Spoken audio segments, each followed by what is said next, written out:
Good morning, everybody, and welcome to Ask the Coach episode 103. I was just delaying there, waiting for my music to kick in. This is the show where PingSkills answers your table tennis questions. Today we discuss how to improve your backhand if you are forehand dominant, whether it's necessary to seal your blade, and whether the famous Marlin serve that bounces back over the net is legal. As always, Super Coach Alois Rosario is here with me to answer your questions. Welcome, Alois. Good morning, Jeff. And yes, another interesting show coming up. Certainly is, Alois. Yes, lots of good questions in today. Yep, and I am excited to hear some of your inspired responses. Yes, inspired indeed. Now, firstly, Alois, I want to find out what age you started playing table tennis. This was yesterday's PingSkills question of the day. Yeah, so my first tournament was when I was 9, but I probably started hitting a table tennis ball when I was about 5. Yeah, so just at home, hitting it up against the wall for hours and hours, sending everyone crazy. Yeah, but then probably started playing down at a club type of thing when I was about 7 or so, and then yeah, my first tournament when I was 9. What about you, Jeff? You're a bit later. Interesting, Alois. So when you were that age, were you just kind of just playing it for fun, or did you kind of know that you wanted to become a really good player? At 9, I dreamt that I was going to be the world champion. You know, like that's where I wanted to head. So yeah. So yeah, I was pretty serious about my table tennis. I really loved it. I couldn't get enough of it at that stage. So yeah. Brilliant. Yeah. So I started a bit later than that. I played a little bit maybe in like grade 6. So that's kind of like when you're like 11 or 12. But not a lot. Maybe at school a tiny bit, and my uncle sort of showed me a bit about playing table tennis. He had a table tennis table, and yeah. But the first time I went to a club was like a year later. So I was about 12 or 13, I think. And yeah, once I started playing in a club, I was hooked too. Yeah, just really, really fun to play in that sort of environment. And like you said, you can see all the better players, and you can dream about beating them all. And it was just a great experience. All right, so Yeah. that moves us on. Oh, yes? Yeah. On yesterday's blog, I think Thomas said that he started just a few months ago at age 51, and Kastab said he started when he was 10. So I think at PingSkills we get a really wide range of players that some that have played all their lives, and some that are just finding the game after they've retired from work, or the kids have grown up, that sort of thing. And then we get a whole lot of players that used to play when they were younger, and then haven't played for about 20 or 30 years when life gets in the way, when we start to we have to work full time and raise kids or do those sort of things, and then when you get a bit more time, then they come back to the game. So that's a story I love to hear about our new members when they join up as well. Yeah, it is interesting, Alois, and that brings us on to an interesting thought about a segment for the show, Alois. So we were kind of tossing up what are some good segments, and one of them was like a player profile, and then we're wondering whether it would be good to do a player profile of a top player, once a week, so take Marlong, or whether it would be better to do a player profile of a PingSkiller. So would you be interested in hearing some stories of the other members? So for that, we'd have to get people to write in and let us know their story so we could share it on the show. So if you could, jump onto our website and click on the blog link, and this episode will be up there shortly, and leave a comment. Let us know whether you think that would be a good segment, either to have a player profile of a top international player or of a PingSkill member. So we'd love to hear your thoughts about what you'd be more interested in. So yeah, leave a comment and let us know. And while you're there, answer the PingSkillers question of the day, which is, How do you prepare for an important match? So answer that question for us as well. We'd love to hear your thoughts.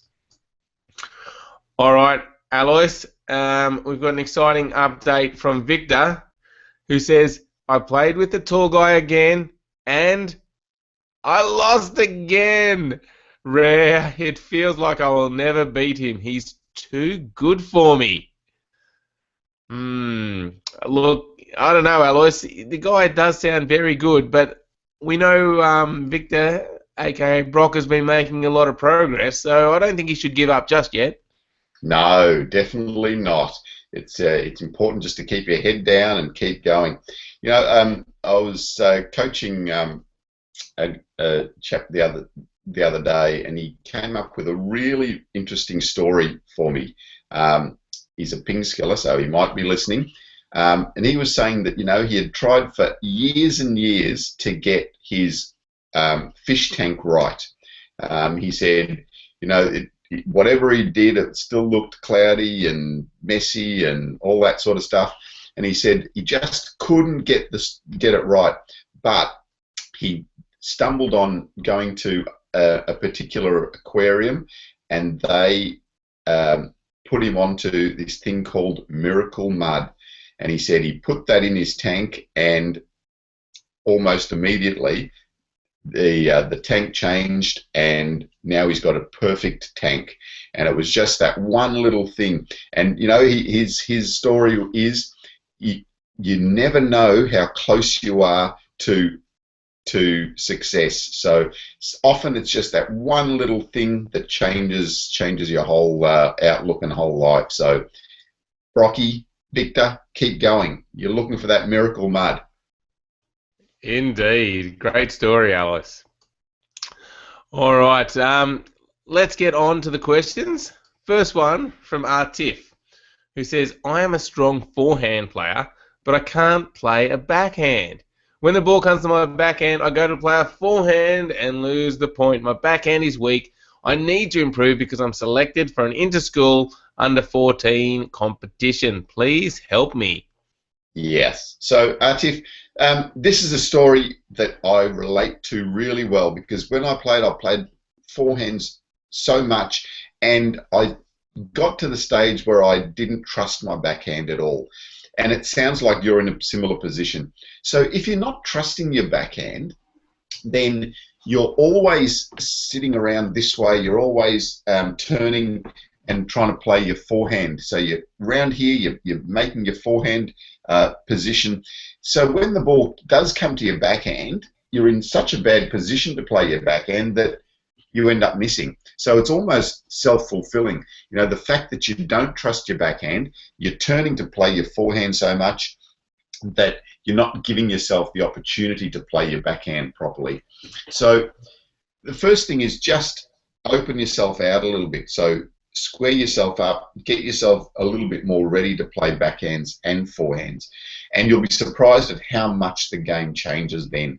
So if you're around here like this, looking for your forehand all the time, then the backhand will be difficult. So square yourself up, prepare for the ball to come to either side, and then and see how you go.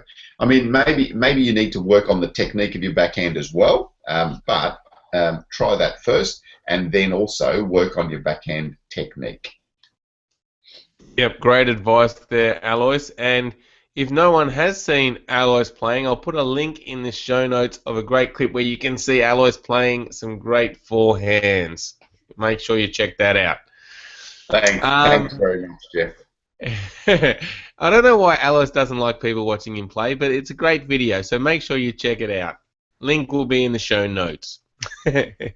Matt has asked a question, Alois. He says, I am just wondering how to seal my blade and what product is best to use.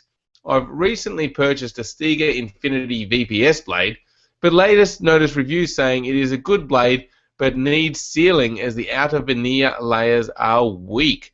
So I guess what is sealing the blade, and is it necessary, and what should you use? Yeah. So sealing the blade, so is just putting a covering on, or a lacquer on the blade, or a varnish on the blade. So Previously, I've just used just a normal wood varnish that you can get from hardware stores, and put that on. You only need a very light coat of it. If it does get a bit thick, then you can just sandpaper it off, or get some rough grit paper and sand it back a little bit. If you put too much on and have too thicker covering and it becomes too smooth, then it may be difficult to get your rubber to stick onto the blade as well. So just be careful of that. But yeah, just any wood varnish. But then Matt also commented later, he had heard that some people use hairspray. So I haven't heard of that. But yeah, you might be able to check that out, or other people might be able to give us some ideas on the type of varnish or the type of seal that they put onto their blade. The other thing to discuss, I suppose, Jeff, is it really necessary nowadays? Yeah, that's a good point, Alois, because when I was playing, we used speed glue. So basically, we had to take the rubber off, put some glue on, which would kind of expand it, and put it back on the blade every time we played. Or even if you played for 6 hours, you might do it halfway through, re-glue the rubber just to get that extra speed on the rubber. So you were taking the rubber on and off a lot of times, so you get a lot more opportunities to damage the bat by pulling the rubber off. So I used to seal the blade when we did that. But now that we're not speed gluing anymore and you stick it on and leave it on for quite a long time, I don't tend to seal my blade anymore. So, yeah, but I guess here it says the reviews say it has a weak outer layer. So what are your thoughts on that, Alois? Yeah, I personally, I wouldn't worry too much about it, because you're going to have that rubber on there for 3 months or 6 months or whatever it is. But yeah, if you're particularly worried about it, just put a light coat of varnish or whatever on there, just to make you a little bit more comfortable with it. Yeah, so it doesn't hurt if you really want to do it. No, it'll change the property slightly. It'll make the blade probably a little bit faster, because you're putting a hard varnish on there. But yeah, it won't change things too much, no. Yeah, one thing I found though is that it actually is a little bit harder to stick your rubbers on when you've got that varnish on there. So I actually almost liked it better when it wasn't varnished, because then I knew I could stick my rubbers on and not have to worry about it. Yeah, that's right. Yeah. So yeah. So as we said before, if that does happen, you can just use a bit of sandpaper and just rub it back a little bit as well. Okay, excellent. All right, hopefully that clears things up, Matt. You don't really need to do it, but if you are worried, you can do it. But then just make sure your rubbers are stuck if you do seal your blade. Hopefully that helps you out, Matt. Thanks for the question, and it's one we do get quite a bit these days. Okay, Ismael Alois says, when you serve in competitions, are you allowed to do the Marlin serve? They told me that when you serve, it needs to bounce on your side. The next bounce is at the other side of the table, and it can't bounce back on the other side. Is this true? Well, is the Marlin serve legal? Well, so what Marlin does is he gets so much backspin on the ball that the ball stops on the other side of the table and even comes back into the net or back onto his side. So yes, it is legal. It's perfectly fine to do that sort of serve where the ball stops on the other side and comes back towards you, or even comes back over the net. But you'll find that most of the time it's pretty easy to reach. I mean, it's really difficult to do a serve where the other person can't even reach the ball. So it is perfectly legal to do the Marlin serve. And I think the best thing about the Marlin serve is just how much backspin he's able to generate on the ball, and how he's generating that backspin by getting right underneath the ball here, or even coming under a little bit that way to generate that amount of backspin on the ball. So he's contacting it here or here to generate that backspin, and that gets the ball to come back towards you. And that's a really good skill to be able to develop, and it's something that we talk about in our serving secrets lessons, and show you how to generate that amount of backspin, and a few simple ideas of just getting away from the table and hitting it on the floor and trying to get the ball through some cones and those sort of ideas. So you will put a link to that as well. But yeah, certainly the mail-in serve, really interesting to see, but perfectly legal. You are allowed to do it. Indeed, and even though it's not that useful in a match because it's too high, get out there and give it a try, because it does mean that you are, as Alois said, brushing the ball really finely and getting heaps of backspin. So even if you're not using it in a game, it's a good skill to have just to work on generating lots of spin. All right, now, if you're not already a premium member, think about going to our website and joining up. We get lots of benefits. You get full online access. We've got over 400 videos that you'll get full access to. And as a premium member, you can download them to your computer. Depending on your monthly membership, or whether you're a monthly member or a yearly member, you can download a certain number to keep forever. Yearly members get unlimited downloads. We've got a 52-week training plan to help you improve your game. We send out a premium email newsletter that highlights the things you should be focusing on each week. So yeah, if you like, go check out our premium membership. You can try it for a month if you like, or if you already like our videos and what they're like, sign up for a yearly membership and get a big discount. Go to pingskills.com/membership options. I'll put a link in the show notes. All right, now Alois, Victor has got another question for us. First up, he says, "Great story, Alois. It inspired me, and I will beat the tall guy now." Yes. But he also asked, yes, go Victor. He also asked, was it you or your parents that said you could start table tennis? Oh, it was me that it almost insisted. So my mum played and still plays, and was an extremely good player, and still is an extremely good player. Yeah, she won the Indian National Championships in 1959, 1960. Can't remember. So she was in the Indian national team for many years. So I used to go down and watch her play, and then just pester her to have a hit with me and to let me play. And then I had a bat and a ball at home, and I used to hit the ball up against the wall for hours and hours, as we talked about earlier. So yeah, so it was me that sort of said, well, yeah, I want to play. Indeed, yeah, and same for me. My parents didn't really play table tennis, so it was just through a school friend that wanted to go visit a club that I really made that leap into the club world. And yeah, my parents were very supportive of it. But yeah, it was certainly me that was sort of pushing that I wanted to play table tennis, and yeah, they were very supportive. Indeed. Well, that wraps up episode 103. Thanks, everybody, for watching and listening. If you're listening to the podcast, you can listen to the show in a number of ways. You can go to our YouTube channel, youtube.com/PingSkills. You can go to our website, pingskills.com, and click on the blog link. You'll find all our past shows there with all the show notes. So it's a great resource. Or you can listen to us on iTunes or through the podcast. And the best way to find that link is also go to our website and click on the blog link. And on each episode, there is a link to the RSS feed or the iTunes feed. So lots of ways to listen to the show. And lastly, a big thank you to Alois for answering all the questions. Thanks, Alois. Okay, thanks, Jeff. And I see Victor said I'm going to send some info on the cube to Alois, to me. Ooh.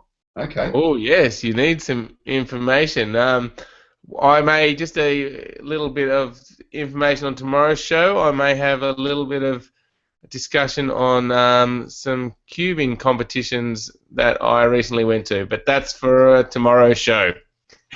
All right, thanks, everybody. We will catch you tomorrow. See ya. All right. See you, Ping Skillers. Bye. See you tomorrow.